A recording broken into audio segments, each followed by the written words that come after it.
शाळेत पहिला नंबर काढणारा टॉपर मुलगा सरकारी नोकरीत अडकतोय आणि बॅक बेंचर त्याचा दोस्त मात्र करोडोंची कंपनी उभा करतोय. असं का मित्रांनो? तुम्ही कधी विचार केलाय का? कारण सिस्टीम फिक्स नाही, ती हॅक करायची असते. तुम्हाला नेहमी शिस्त लावा, नियम पाळा, लाईनमध्ये उभे राहा असं शिकवलं जाते. पण मोठी लोक कधीच लाईनमध्ये उभे राहत नाहीत मित्रांनो.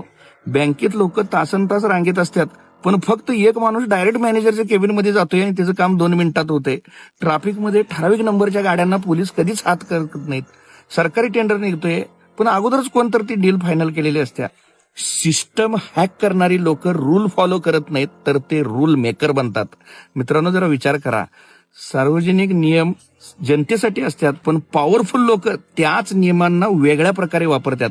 अर्थशास्त्राच्या पुस्तकात लिहिलंय, तुम्ही पैसे वाचवा, योग्य ठिकाणी गुंतवा. पण मोठी श्रीमंत लोक स्वतःचे पैसे गुंतवत नाहीत, ते इतरांच्या पैशाने पैसे कमवतात.